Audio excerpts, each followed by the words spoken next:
Great. Good morning to those of you who are watching on YouTube, and good morning again to those of you who are with me in person. Good morning to those of you on the closed circuit broadcast on campus. Today is January 30th, 2022. Gosh, I can't believe that. And here we are after a modest snow, but the East Coast got a ton of it this weekend, and in reasonably nice numbers in the auditorium. I'm happy to be with you.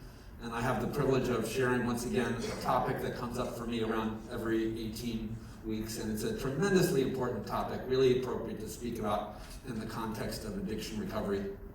And I've changed the title of the topic over time, but my current title for this topic is longings. And I want you to just take a moment, if you don't mind, and think about what longings arise in you when I name that word.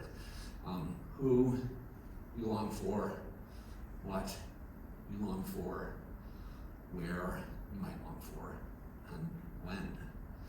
Nostalgia or future hopes. I think we are longing entities. We do this as a part of who we are. And in this context, the doctors reduce it to a word I find crass, which is craving. But there's a nobility and a beauty to our longing. And I want to talk about it in a high way, as well as pun there, as well as in a high way, in the party sense. So, we come by this longing capacity, honestly, as human beings. And one of the reasons I say that is that we are classified in our biology as mammals. So what that means from an anthropological and evolutionary standpoint, and by no means am I an expert in these matters, but I'm told that mammals share a type of brain structure that is in its collective sort of thing described as the limbic brain.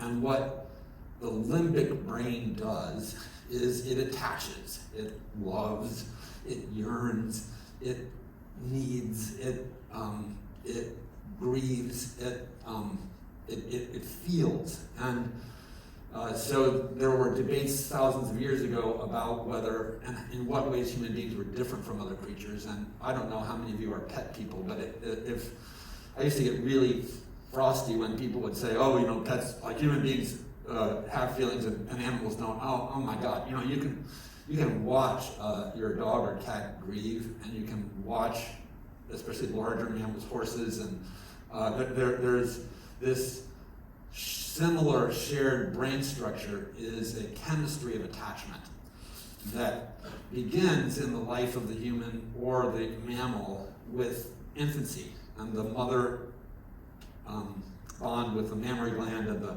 skin-to-skin contact and all those sorts of things. This very, very primal sort of thing. And what that means is that you inherited this chemistry of attachment.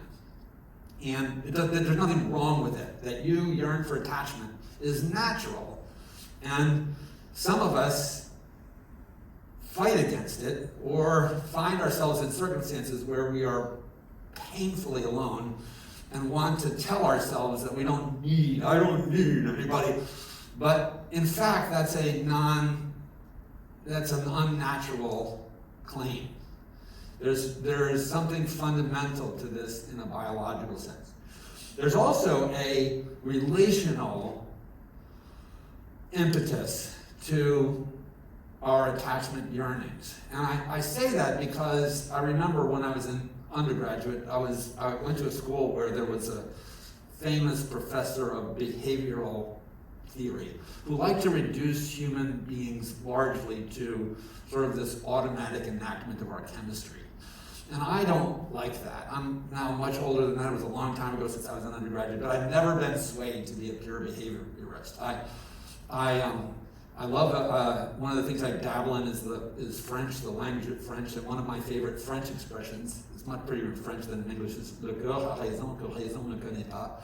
And what that means in English is the heart has reasons that reason does not know. And I believe that so here we go. I'm a man who divorced and remarried, and now I have grown adult children through my second marriage and grandchildren. And I like to always talk about her. I'm married to a woman who is a preschool teacher, and my favorite way of describing her is as a child whisperer.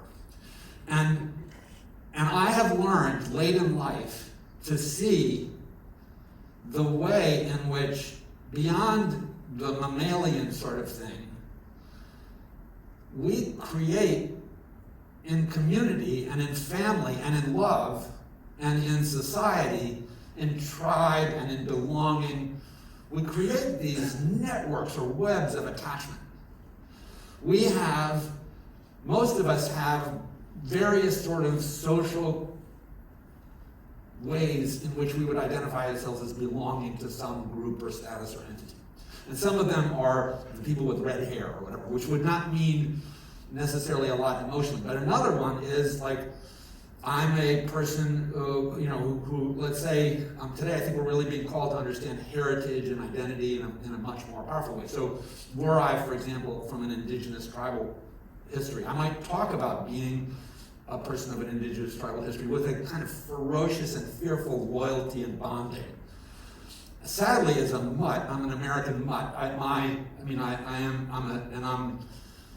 come from a position of dominance and authority and privilege, which I recognize. But do I fully recognize it? Probably not. Anyway, I'm going to get myself lost here. The thing I'm trying to say is that belonging is social as well as biological.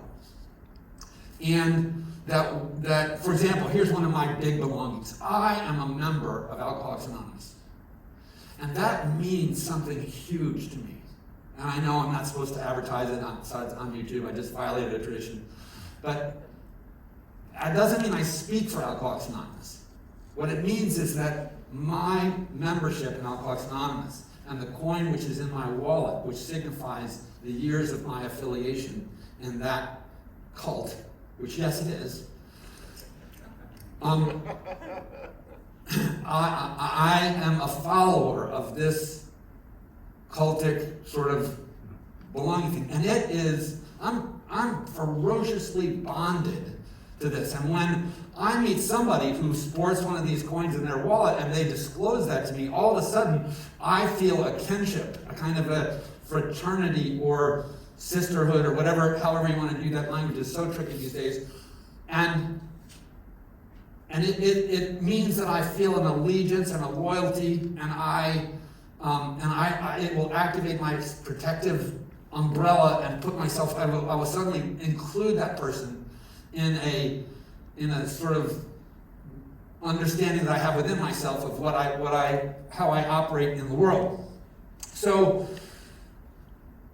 these biological and social forms of longing and belonging are both very natural. And there's a third kind of belonging, which the opening music spoke to, and there's a song that's going to come up later that's going to speak to. And it might be one of the ones that some of our audience will struggle the most with. I think it's fascinating as you look at addiction recovery. This is often the one that people don't want to articulate or don't know where to go with. But let me enter the conversation with it by quoting an ancient psalm, which is the Bible's book of poetry, the Christian Bible's book of poetry. It's a Hebrew collection of poems.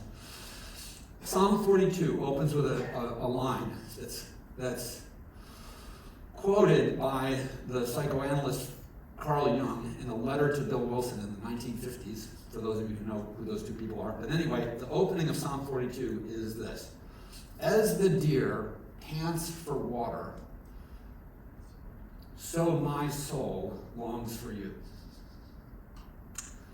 Does a deer pant for water?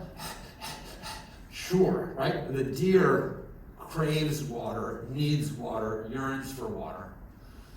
And the longing of the deer for water, the you in the psalm is the divine God. And so the craving of the mammal thirst. The thirst that the mammal has for water is like this craving that the psalm speaks about in the human being for an attachment to the divine. Now, in the psalm, I will acknowledge that there are sometimes challenges. One is that the Psalms, and indeed that larger collection of writings that the Christian community calls the Bible, tends to understand the divine as a entity, like an anthropomorphic, like a person. And it tends to, in fact, understand the divine as a male person. And so that can throw people off because they struggle with conceiving of a sort of supreme judge of the universe in a male gender, doling out justice and mercy according to some calculus that is opaque to us. And we watch children suffer and die, and people with cancer get well, and then we watch people with cancer suffer, and we watch children liberated, and we can't figure out what the abacus is behind and what would be the reasoning. And so this notion that the divine is a person can cause us to be really like, if it is a person, I don't want anything to do with him. But I would like to say that this morning, January 30th, 2022, here at Magic Mountain, we could hear that sentence and talk about the longing that we have for the transcendent in a way that transcends those very singular and masculine and culturally embedded archetypes. Because I think there is a fundamental yearning for the ultimate. And where it enacts itself in me is when the proverbial manure hits the ventilator, right? When I am at the end of my rope, and when I don't understand, and I long for rescue and home, and I long for reconnection with those who have, the 7 members of my nuclear family as a child, my family of origin, 4 of the 7 are dead. And in my yearning for the existence of a power greater than myself, part of what I seek to believe is that my 2 brothers and my mom and my dad are able to be present to me and able to be present to each other in some way that I cannot prove or understand. And these yearnings, I think, are shared by many of us, if not all. So, the audience that I speak to is an audience mostly that either has a wristband, or today we have a few people who are family members or were wearers of the wristband. So, what I want to say is that the neuroscientists are correct. Your longing issue has become craving for a substance relationship or behavior, right? You long for the gambling, or for the self-injury, or for the escort, or for the cocaine, or the marijuana, the crystal meth, the alcohol. And why? What happened? What I think is that is well understood as longing gone wrong. That it's our right, natural, inherent, if you allowed God-given capacity to long and to love, now displaced onto an unhealthy recipient. And why? Well, some of it could be genetic, right? I think in my case it is. I think we have inherited addictive capacity. So I think when I had my first exposure to alcohol, those sort of things, it lit some lamp in my soul that I got from my parents and the parents of my parents and down this line. And it's wired into me. One of the things we've realized is that genetics is faster than we used to think. That we can, and we can encode trauma, or we can encode recovery. And evolution doesn't take umpteen generations. You can impart something to your children that you didn't receive yourself, and then your grandchildren catch that on if your children continue to pass that stuff on. So, and that's been documented in good science. So really interesting to realize that not only do we have neuroplasticity, but we have genetic plasticity. We can change our chromosomal sort of heritage on the fly. And one of the things we get from many of us in the room have acquired this misattachment to substances, relationships, and behaviors through a genetic channel. But we've also gotten it, how do you get it in the social channel? You get it from, disappointment and breach of trust. I watched a beautiful sort of TV show last night where one of the characters was a daughter of a dad, and the mom had committed suicide. So you have these broken sort of characters in this story. And they try to sort of like repair, but each of them has this horrible pain. And the daughter is in recovery and the dad is not. But they have this explosive, was it like the volcano used to make? Was it vinegar and baking soda? It just didn't work, right? They had this horrible interaction, and all of a sudden the daughter is shown in the TV show to be going back to the shooting gallery, and they show her with a needle in the arm. And as she drifts off into oblivion, what it looks like is as if she is like lying in the arms of some, it's almost as, you can feel the sense that she is seeking the nurturing that she can't get in the home environment anymore. So, wounded attachment in the social setting, biological inheritance, and then spiritual agony or betrayal, right? If you were trusting God for this or that or the other thing, or you're confused about the claims of religious traditions or, cultic abuse or whatever, like those sorts of things can cause us to struggle to place our faith in that. And then somebody says, here, take a hit of this. It will, you're going to like it. It's really good. And it's not hard to understand why in a world where our experience of attachment is so fragile, tentative, and frequently suboptimal, that we find ourselves all of a sudden turning to these very reliable, at least in the instance, it's right there on the shelf. All I need to do is crack the top of the handle and pour the liquid in the glass and hear the tinkle of the ice cubes and feel the rush down my throat. And sorry, I don't mean to trigger too badly, but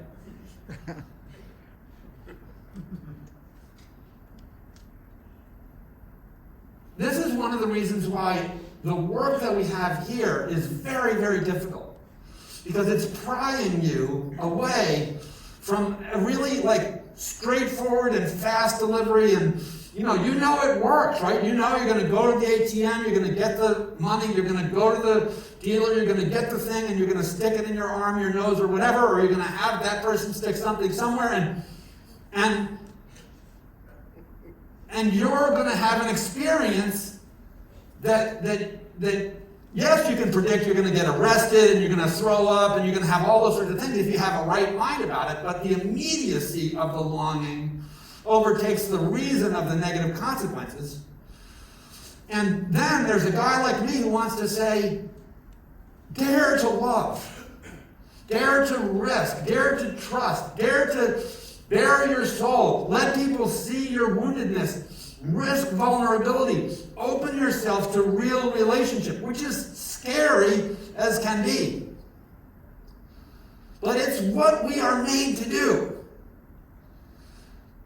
And I would love to tell you that now that you're here at Caron and you hear this message and you go out and you try to do relationship instead of substance use disorder or whatever is your use disorder, that you will experience a kind of bliss in it, and it'll go great. Your next relationships are going to be wonderful, and you're not going to be violated or hurt or whatever. I wish I could tell you that. AA is not a perfect place. Your next relationships are likely to be quite complex. We've seen that. The social structures of our world that are meant to provide us nurturing and safety are not doing a very good job right now. The larger entities, and we're eroding as a civilization in our capacity to deliver safe belonging. But I don't think we should give up on that and trade it in for a needle in the arm.